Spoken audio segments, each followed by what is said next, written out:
Yo, this setup is shitty. Welcome to KO Bets. My name is Bill.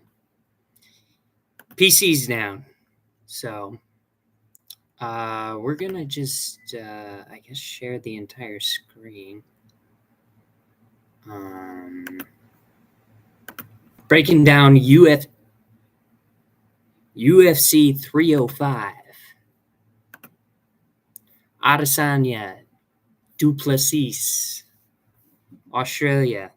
Normal start time, so it's got to be taking place on Sunday in Australia, because I think it's Saturday there right now. Hey, if you're from Australia, let me know. Let me know when the fight is. Damn, it's hot in my house. Stuart Nickel taking on Jesus Aguilar. Stuart Nickel's really good. Definitely hasn't fought the same level of competition as a Jesus Aguilar, but very good nonetheless. Let me just double check, make sure my audio is working. Yeah, it's going. Okay.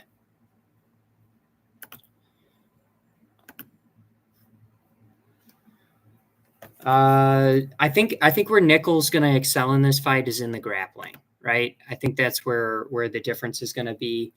Aguilar doesn't have the best takedown defense. If the fight does play out on the feet, it could be pretty competitive, but I'm going to roll with Stuart Nickel in this fight to get it done. I think he could potentially get a submission, but I don't think a knockout is likely. No ground and pound, nothing like that. But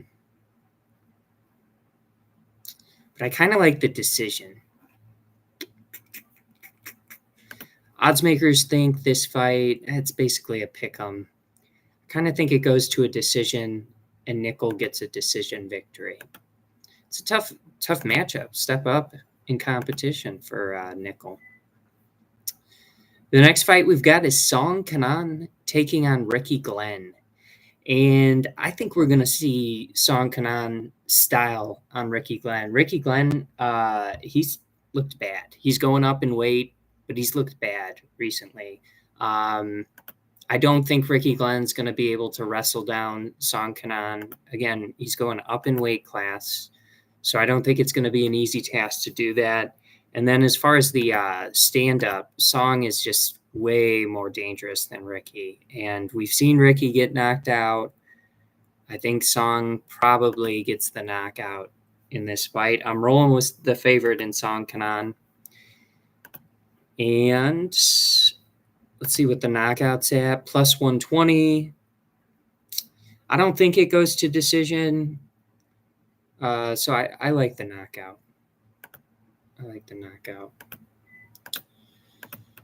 We can close Sure Dog. The next fight we've got is Tom Nolan taking on Alex Reyes. Tom Nolan's the biggest favorite on this card. Yeah, minus 1,200. This is set up for him to knock out Alex Reyes. Alex Reyes hasn't won a fight since 2017. So we're rolling with Tom Nolan, knockout, probably round one. Knockouts priced at minus 500. Fight parlays, round one knockout, minus 160. Maybe, I don't know. Maybe we could build same game parlay. Tom Nolan under 1.5. Give ourselves another minus 175. I like that a little bit better.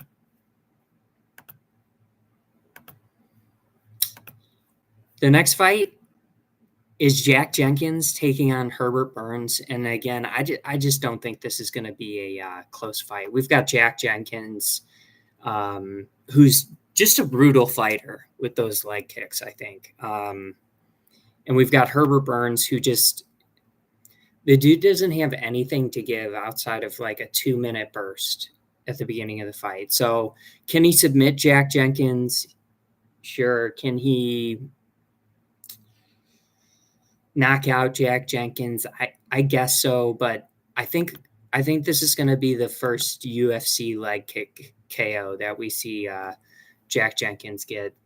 His wrestling's good. I think he stays safe in the guard of Herbert Burns if he finds himself there in the first 2 minutes. But yeah, I think we see probably Jack Jenkins get his first.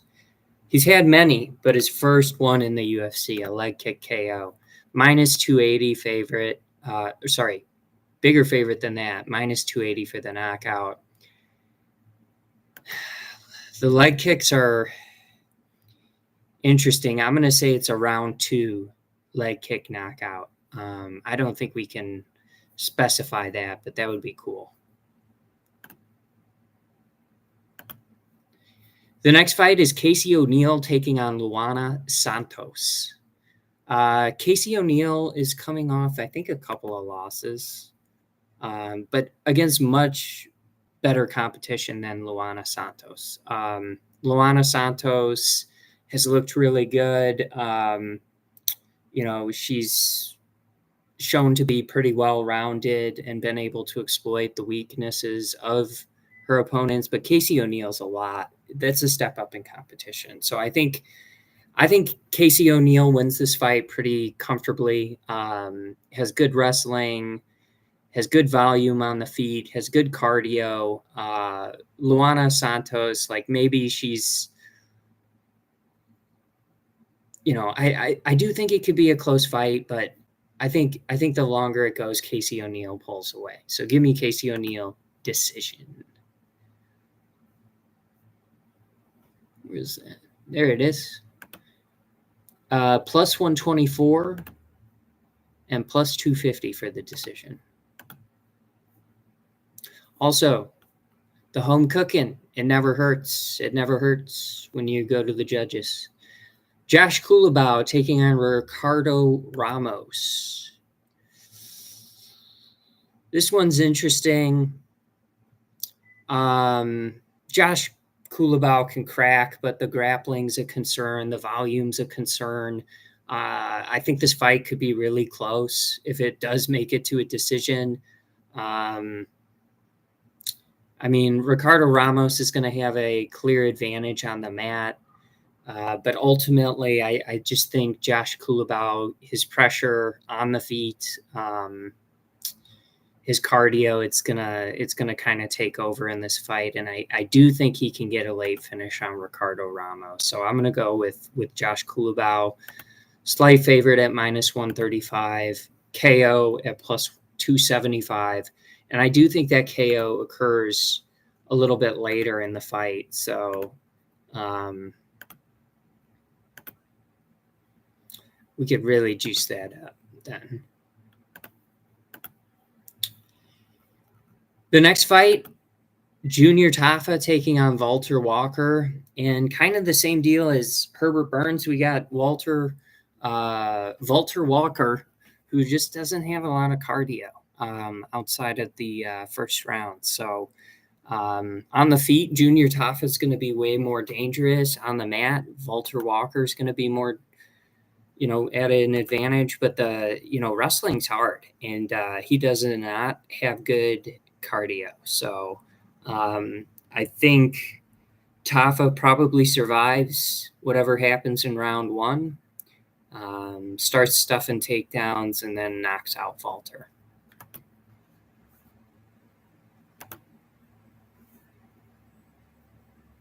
Minus 130 favorite. The knockouts at plus 120, and then same deal. I think we could really, I should do like that. We could figure it out, juice it up a little bit more, get into the minutes, get it outside of the first round. We could probably get that to plus 300 or something.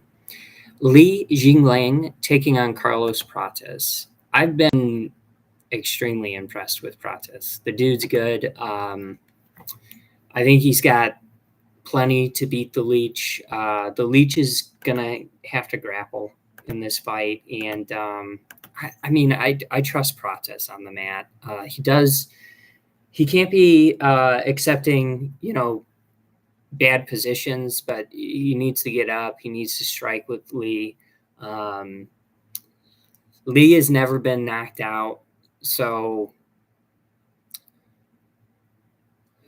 I don't know if Pratis is the first guy to do it.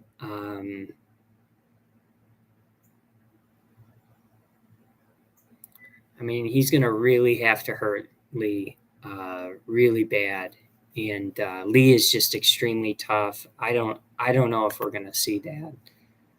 Let's check out the odds. We like Prates.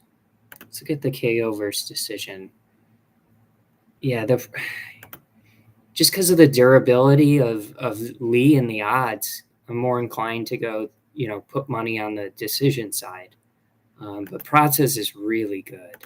I like Prates a lot. Tai Tuivasa taking on Jairzinho Rosenstrike.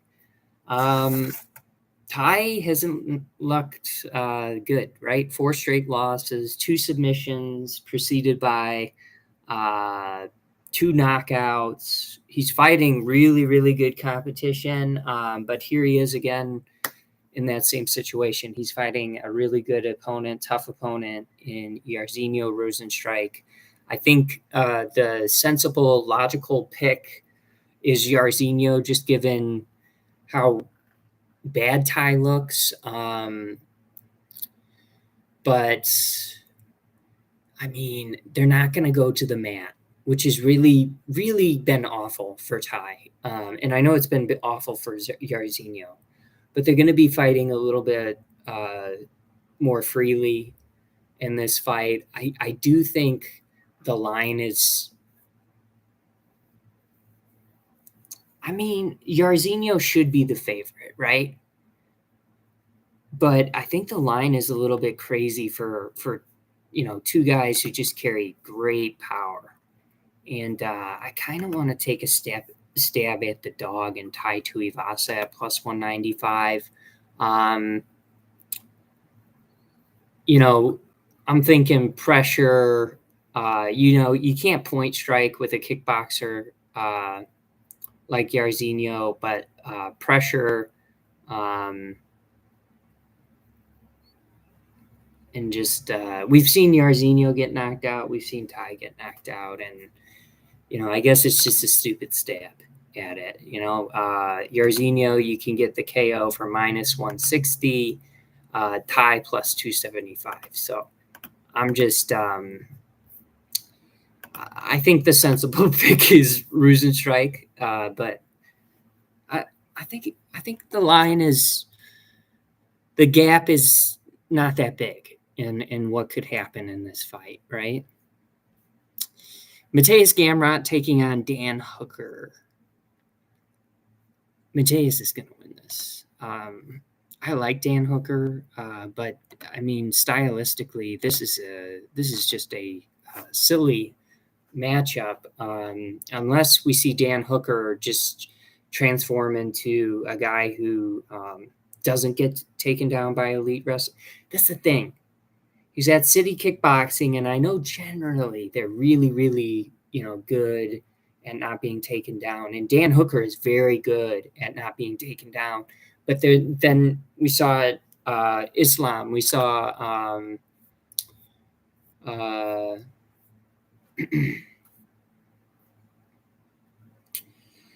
definitely not against Allen. Turner, I think we saw some grappling. But man, I just think this is a tough matchup for Dan against an elite wrestler who's going to be persistent with the wrestling. Dan would operate best at space, and striking in this fight. So I gotta go with Mateus Gamrot, probably a decision. But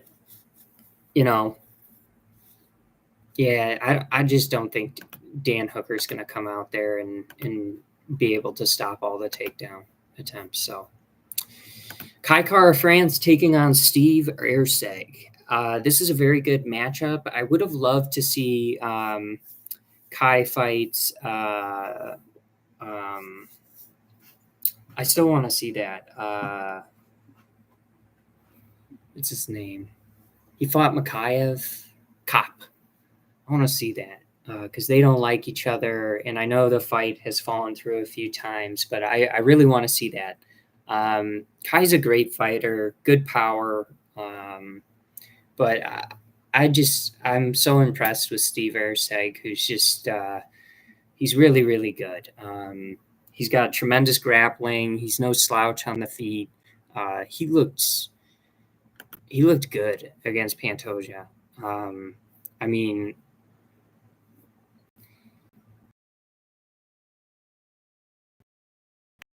takedown at the end to like try and win it, if I recall correctly. But like, and if he didn't end up like underneath Pantoja there, like I had him up. Like I kind of had it like it was 2-2 heading into the fifth, and I honestly up until that point I thought Ursig was doing enough to like be taking that final round, and he just I feel like he went for a big play when he didn't need to, and it cost him the fight. So kind of like how I felt about Gain going, or Cyril Gane, going to the mat in the fifth round against Francis. I thought it was a really, really close fight up until then, and you just kind of give it away with a silly moment, which is why coaching is important. You gotta tell your fighter like, hey man, it's a really close fight, but you're doing great in there, and honestly, the way things are going, it could be anyone's fight, right? And then maybe that's what they said. I don't know. But if they told him like he had to go out there and get a finish, or he was down or something, like you can do some stupid stuff. So give me Urseg. I don't think we looked at the line. I kind of like the submission for Ursig, -175. Plus 600 for the submission. It could happen. And then we've got the main event. We've got Dricus du Plessis taking on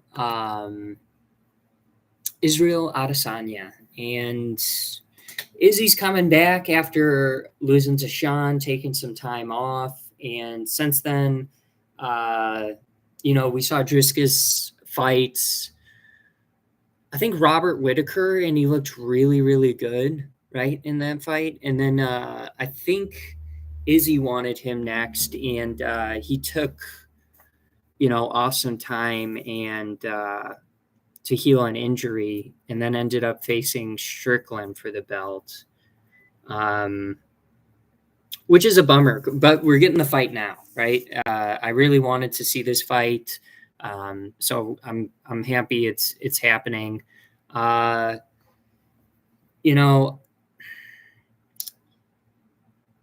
Up until the Strickland fight, I was like, Dricus could like beat Adesanya. That's what I thought. And then Pereira kind of came into the picture at 185 there, and I didn't think I thought Dricus could beat Pereira because of the grappling, but 25-minute fights are tough, right? I don't think everyone's got what Sean has, where he's just going to be on his front foot, hiding behind a shell, and jabbing your face for 25 minutes. I was like, Dricus seems like a guy, or Dricus seems like a guy who, like, he wants to sprint with you, and he can sprint longer than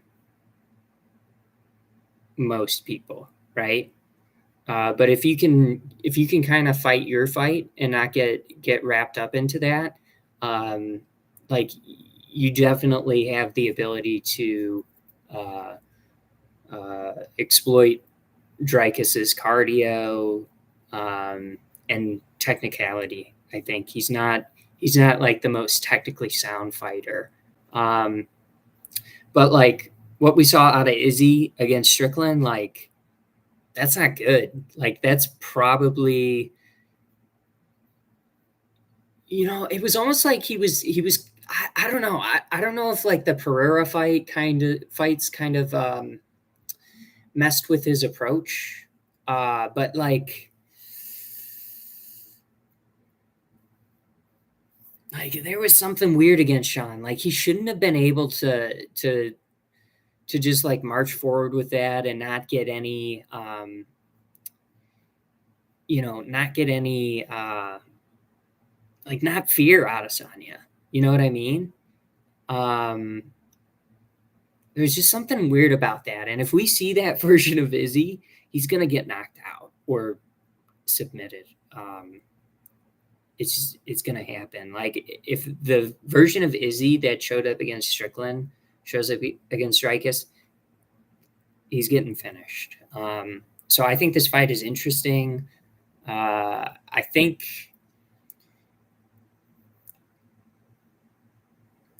I gotta go. Man,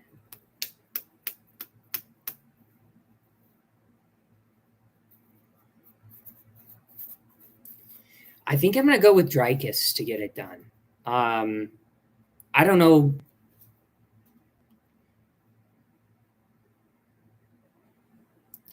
I think we get like almost like a Gastelum Adesanya type performance. Like it's going to be an incredible fight, I think, and I think Adesanya loses this one.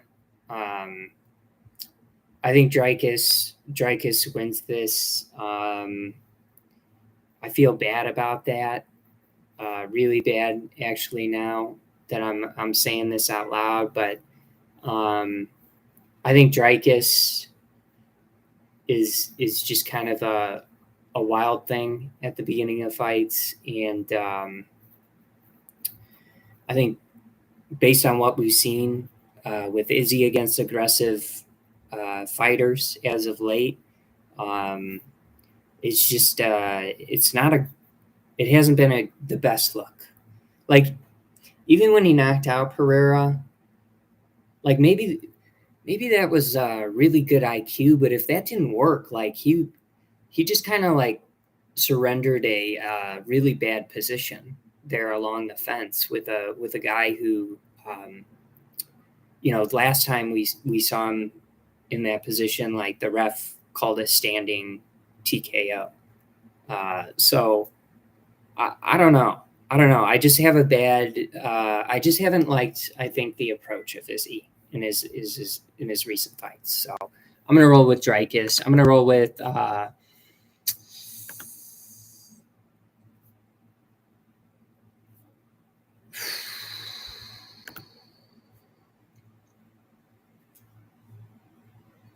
gonna go with the Dreykus KO. I'm gonna go with the Dreykus KO. All right. Thanks for watching. I appreciate you tuning in. Have a lovely evening.